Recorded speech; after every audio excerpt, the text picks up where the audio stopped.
Have you ever imagined what it would be like to solve a real murder mystery after retirement? Not in your 20, not in your 40, but when you've already lived most of your life and think adventure is behind you. That's exactly where this story begins.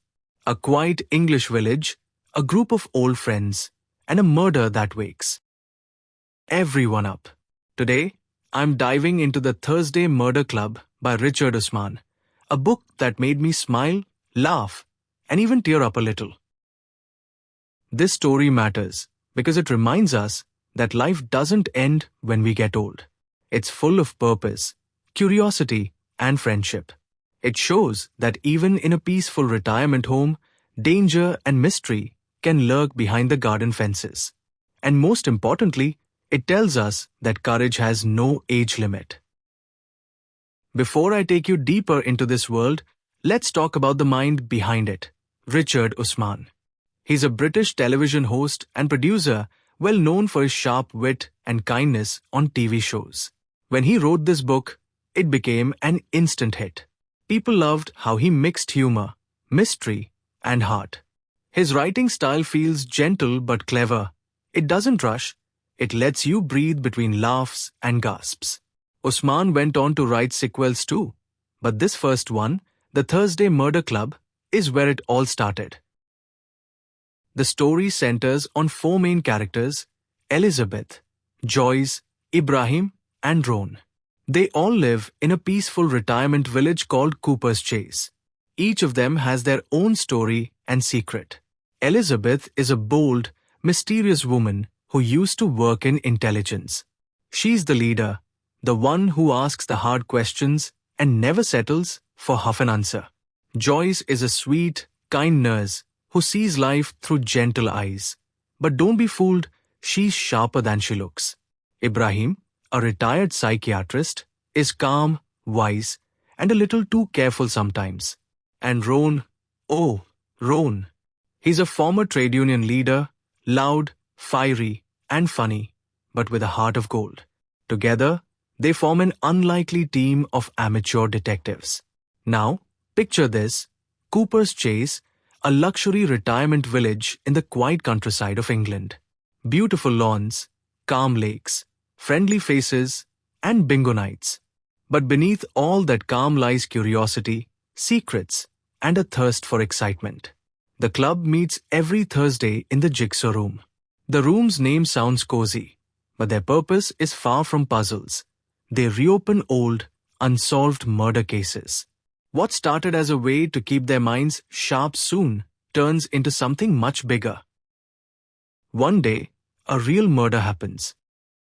Right in their peaceful world, the developer of Cooper's Chase, Ian Wentham, is found dead. And suddenly, the Thursday Murder Club has a live case. It's no longer about reading old files or guessing what might have happened years ago. This time, the danger is real and the killer could be living just down the hall. Act 1 begins with discovery. We meet the residents, their jokes, their little quirks. We learn how Elizabeth recruits Joyce after asking her some rather strange questions about knife wounds over lunch. Soon, the four of them start digging into old cases left by Penny, a former policewoman who started the club. But before long, a new death shakes everything. A builder named Tony Curran, who worked for the village's owner, is found murdered. And from that moment, the story takes off. Act 2 brings the conflict. The police arrive. Donna De Freitas, a young and ambitious officer, and her boss, Chris Hudson, who's kind but slightly weary. At first, they underestimate the old folks. They think these are just sweet grandmas and grandpas with too much time on their hands. But the club surprises them. Elizabeth's smart questions, Ibrahim's logic, Roan's loud confidence, and Joyce's gentle curiosity start uncovering clues that even the police miss. They form a secret friendship with Donna, helping each other quietly behind the scenes.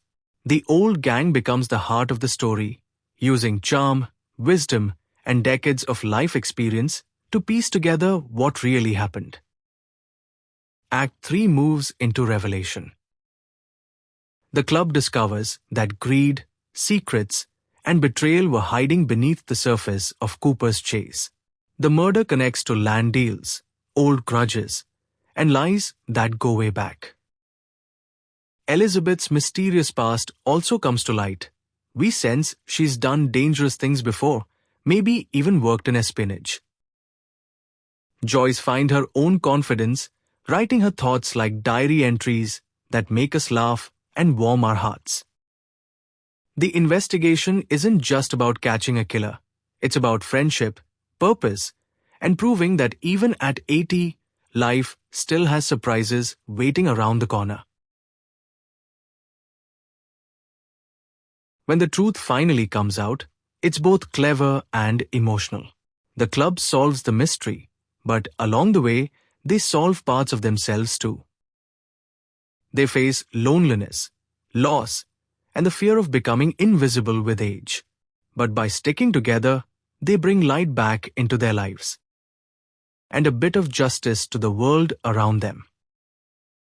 Underneath all the laughter and crime solving, the book has strong themes. One of the biggest is aging with dignity.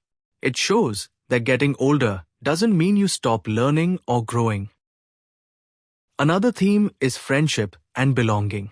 Each member of the club has lost something: a career, a partner, a purpose. But together they find family again. There's also truth and morality. How people justify their choices, even the bad ones, and how truth always finds a way to surface, no matter how long it takes. There are symbols sprinkled throughout. The jigsaw puzzle, for example, isn't just a hobby. It represents life itself. Each piece of a person's story matters, even if it seems small or forgotten.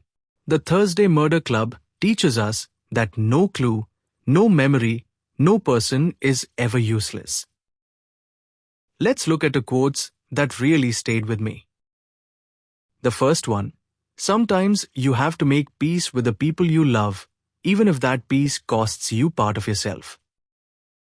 This line hit me because it speaks about forgiveness, the kind that comes with age and wisdom. The second one: everyone has a story to tell, and if you're lucky, someone to listen. That one feels like the heartbeat of the book. In Cooper's chase, every resident carries a story, and when someone finally listens, healing begins. When I finished reading, I couldn't stop thinking about how much this book reflects real life. We all want to feel useful, to belong somewhere, to be seen.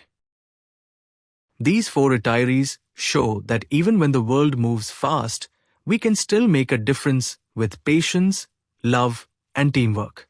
It made me think of my own grandparents, how much strength they still carry quietly inside them.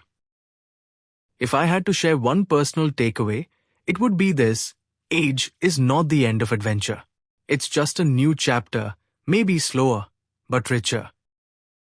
The Thursday Murder Club isn't really about murder. It's about life, friendship, and finding joy in the unexpected. Of course, no book is perfect. Some readers might find the story a bit slow in the middle, or the ending slightly tangled with too many characters and subplots. But for me, that's part of its charm. Just like real life, it's messy, funny, and deeply human. So, if you're someone who loves mysteries but also enjoys stories that make you feel warm inside, this is one you shouldn't miss. It's clever but comforting, a mystery wrapped in kindness. Now I'd love to hear from you. If you were part of the Thursday Murder Club, which role would you play? The thinker, the leader, the dreamer, or the talker? Tell me in the comments below. And if you enjoyed this story, don't forget to like, share, and subscribe for more book journeys like this one. Because stories, just like friendships, are always better when shared.